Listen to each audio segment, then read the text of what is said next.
2 hari lalu tanggal 9 Juli kami sudah daftarkan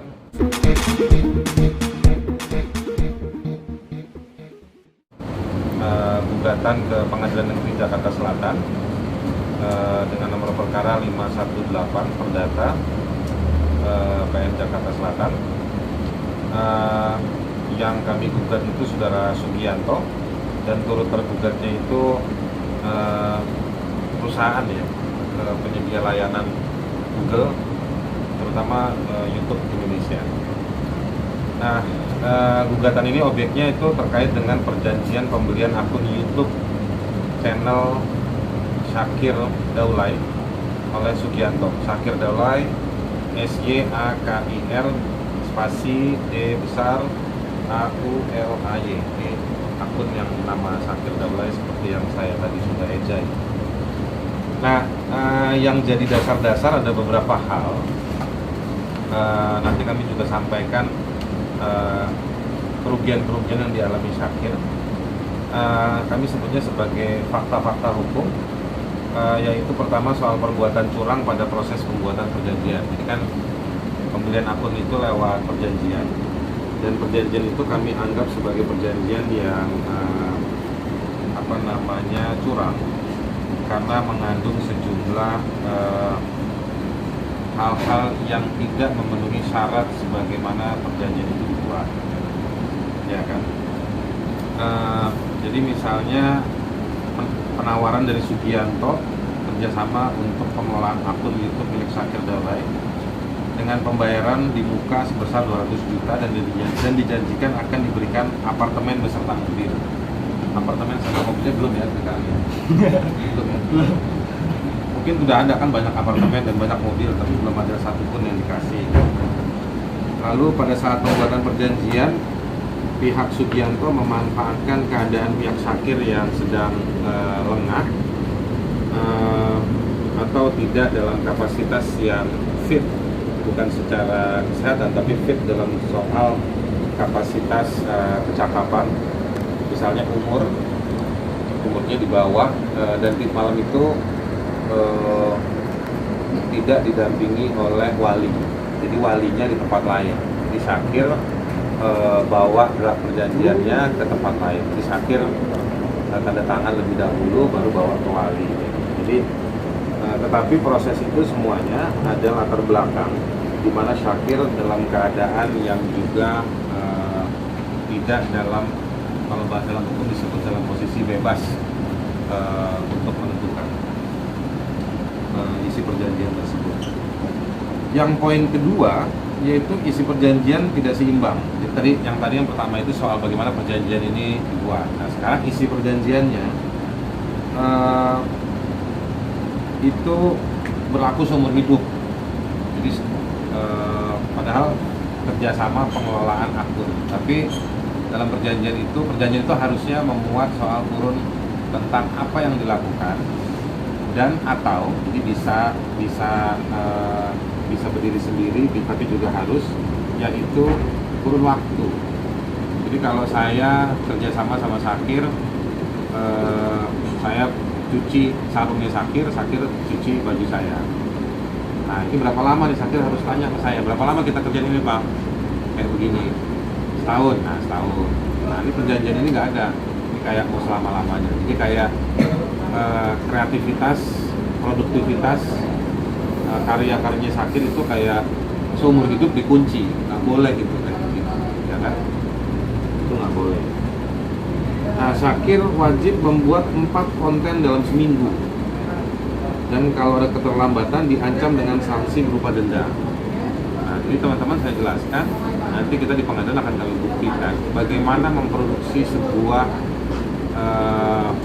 produk atau film atau lagu atau visual yang diupload ke akun YouTube itu, yang ada suaranya, ada gaya-gayanya, koreografinya, ada timnya. Jadi seminggu 4 Syakir harus setor 4 konten. Nah, produksi itu kan ada teman-teman media juga paham. Di teman-teman media ini kan pasti di belakangnya ada tim produksi itu ada proses editing, ambil gambar, cari ide. Nah, seminggu. Jadi kalau kami bahasakan dengan mudah dan gampang siang ini, tapi nanti kami akan beberkan di pengadilan. Produksinya itu kalau 4 produksi seminggu, kalau mau dilakukan 3 bulan aja misalnya nih ya, 3 bulan aja misalnya, Syakir bisa kehilangan berat badan 10 kilo. Karena itu hampir bisa dikatakan bahasa Inggrisnya dan ada filmnya namanya impossible, mission impossible. Nah, ini bukti bahwa Syakir tidak paham dengan materi, ya kan, tidak paham dengan materi ketika tanda tangan perjanjian tersebut. Selain tidak didampingi walinya, Syakir juga masih di bawah umur, Syakir nggak paham. Jadi produksi ini sebetulnya di luar akal sehat. Di luar akal sehat kalau produksi 4 konten seminggu itu nggak mungkin. Lalu materi isi perjanjian ini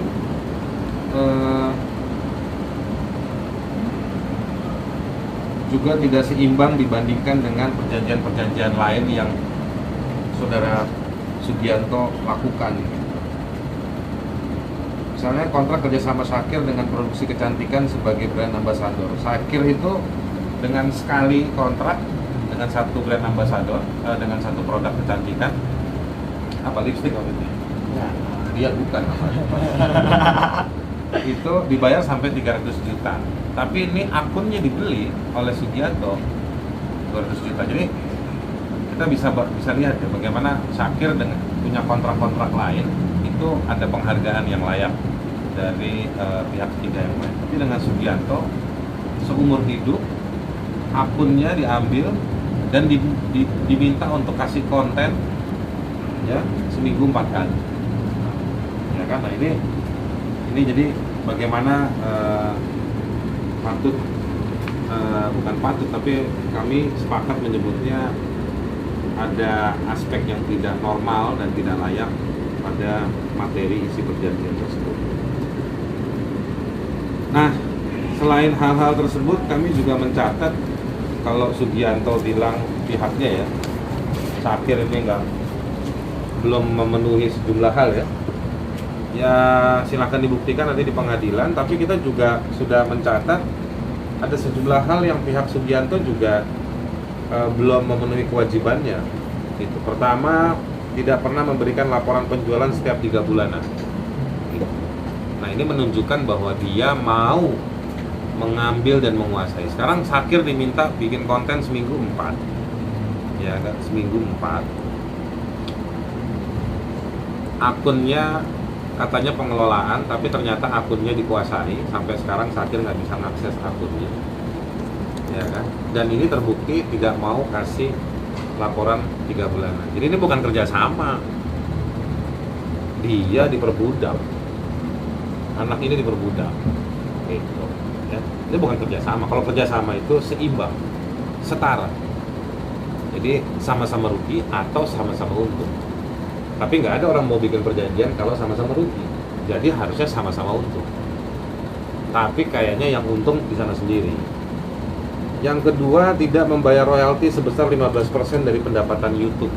Karena YouTube-nya Syakir dimonetize ya. Istilahnya monetize itu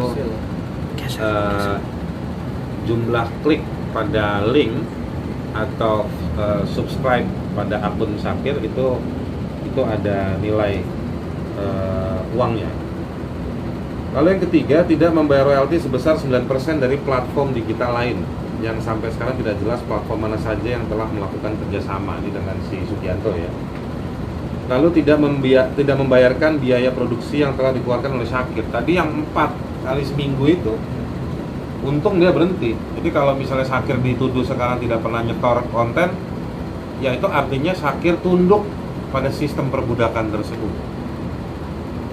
yang berlindung di balik perjanjian ini.